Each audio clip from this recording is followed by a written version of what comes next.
Okay, here's the start, guys. This is how this works. It's marking period 4. Are we ready for it? I'm going to say okay. I'm going to say we're not. I'm going to say all these possible options because you're not here to say anything. It feels weird. It really does. But we're in marking period 4. This is it. This is the end of our year. This is 2020. I'm hoping that we're going to have a chance to walk back into the school. I'm not sure we're going to be able to. I wish I was positive that I'd see you guys in May, but I'm not. There's going to have to be a lot of awesome things that happen before that happens. So, for right now, I'm setting this up the way that we need to. We have to do marking period 4. That's what this is. And on top of that, we also have to do this in a way that, I don't know, it's kind of fun? Kinda? Maybe? Possibly. But the one thing I definitely do know is it's marking period 4, which means it's bard time. Yeah, this is William Shakespeare. If I had a chance to put a bunch of music to go, wah, wah, wah, wah, I would do that right now, but I don't have that opportunity. So, why is he called the bard? This is Shakespeare. Why is he called the bard? One very specific reason. The bard, even though it may be a class in Dungeons and Dragons, really means the creative and the songwriter, the era of someone who can create things that start a full movement. And in the case of William Shakespeare, and as you will find out in the coming days, Shakespeare is that person. There is so much literature and film that we would not have today if not for him. And that being said, he is a person who wrote for the most lowly of people. He did not write for the big rich folk. He wrote for the guys who could show up to a showcase and stand 3 feet from him. So all of his jokes are kind of crude, they're kind of ridiculous, and they're kind of dated. But when we're talking about him, we have to talk about one thing. Also, I always point this out. Look at this sweet earring. So, what do we have to figure out with William Shakespeare? Well, and I'm sorry, it means poetry. If we're doing stuff for marking period 4, it means poetry. Even the entire play is in poetry. It's going to be in a very specific type of poetry. How does he do it? He does a thing called iambic pentameter. This is a very, very specific type of writing. An iamb, literally an iamb, in this case, is a style... Problems. Doing it live. An iamb is a style of sound, which makes a combination of an unstressed and then a stressed syllable. Now, what does that mean? Let's take a word that has multiple syllables. Water. Water. It's not one word. We don't go water to New Jersey. What we do is we end up splitting this up into wa and ter. Water. Water. This is going to be the hardest part for you to learn. All of you. It's going to be the most annoying bit. So pay attention real quick. For this, we need to have somehow a stressed, which let's make that stressed. And for unstressed, let's make it a U sound. So with wah, is that a hard striking sound? Is it something that's stressed? Is it something that's feels like it's hitting you in the face? Water will hit you in the face, but does wah feel like it's going to hit you in the face? And unless you are dealing with Wario or Waluigi, it's not going to happen. No matter what, it's an unstressed syllable. Wah.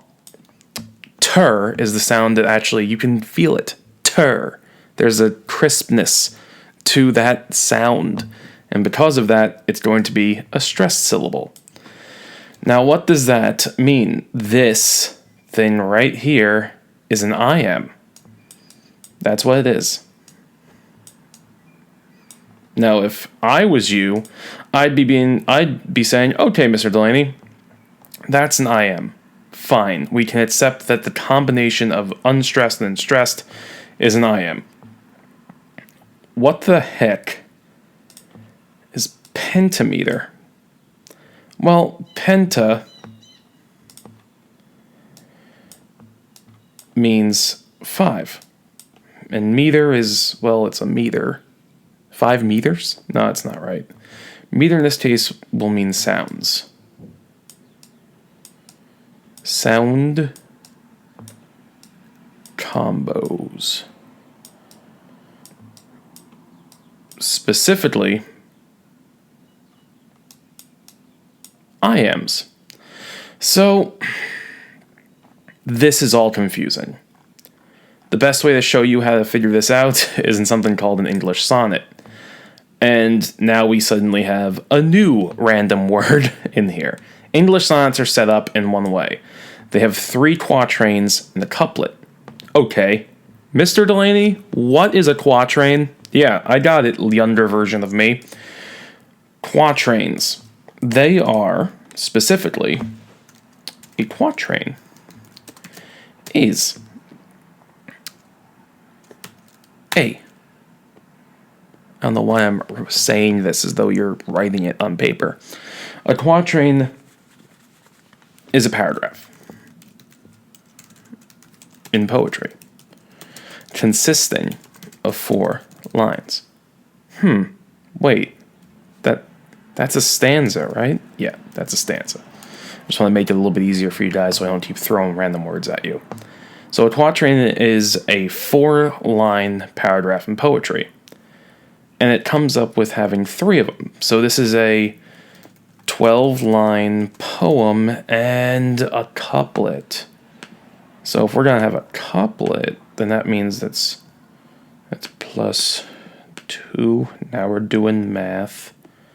Couple, 2. All right, so then I guess that means that this is a 14-line poem. Well, that seems kind of simple, but what does this have to do with it? Right? 14-line poem. This is a lot of math and poetry, guys. It is. It's a lot of math and poetry. So, what does this look like? Oh. I happen to have one of Shakespeare's most important poems. It's Sonnet 18. It's one loved by a lot of people. And, okay, so I said that an English sonnet has 3 quatrains and a couplet, so 1, 2, 3, 4. All right, that's quatrain number 1. 1, 2, 3, 4. All right, that's quatrain number 2. Oh, he put these little, he put these little colons here to tell us where the quatrain ends. Oh, wait, no, that doesn't work because it's over here too, right? Yeah, we'll talk about that.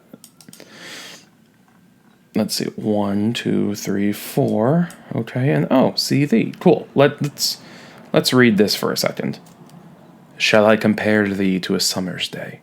Thou art more lovely and more temperate. Rough winds do shake the darling buds of May, and summer's lease hath all too short a date. Sometime too hot the eye of heaven shines, and often in his gold complexion dimmed, and every fair from fair sometime declines, by chance or nature's changing course untrimmed. By thy eternal summer shall not fade, nor lose possession of that fair thou oust, nor shall death brag thou wanderest in his shade, when in eternal lines to time thou drowst. So long as men can breathe or eyes can say, so long lives this, and this gives life to they. All right. That was a whole lot of nonsense. It's important nonsense, but it's nonsense nonetheless. Maybe it'll be our daily nonsense. It won't be. You'll go crazy. So, all right, Delaney, got it. So there's this poem, and it's broken up into 4 paragraphs. Well, what does iambic pentameter mean? Well, let me show you. Shall I compare thee to a summer's day? Let's see. What type of sound does shall make? Shall. Shall. Is it hard? Is it rough? Or is it unstressed? Is it relaxed? Shall. Yeah. Shall I? Oh, okay. Compare. All right. Well, then compare they to a summer's day. 1, 2, 3, 4, 5.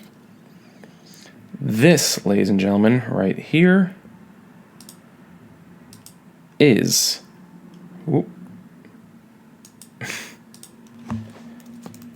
iambic pentameter.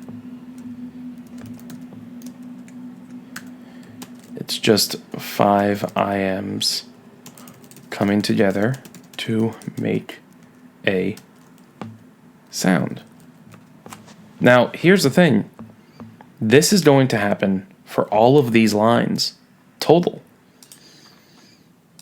Thou art more lovely and more temperate. Rough winds do shake the darling buds of May, and summer's lace hath all too short a date. As you can see, there's a bunch of lines on this paper, but each of these lines refers to a syllable.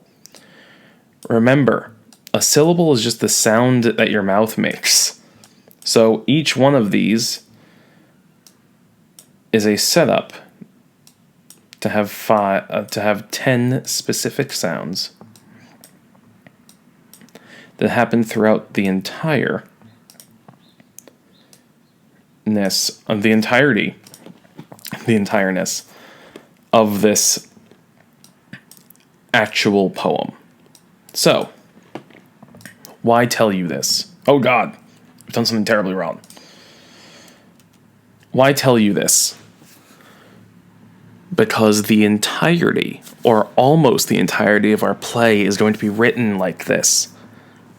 I just heard all of you groan from the aether. And saying this, I will give you a helper, a cheat sheet, so you will, to better help you understand what's going on with Shakespeare. The problem is, well, you still need to read it. And so do I. So we'll figure out how we're going to do this. For the rest of the day, you have one job. You have to go back into the work that we have, our work for 6, this 6th of April, and I want you to post one thing, which means poetry, into a private comment. If you post this into a private comment, that means that I know that you watched this entire thing.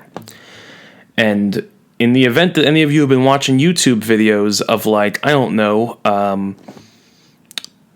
food being made during this YouTube video, I'm going to have a huge problem with it later.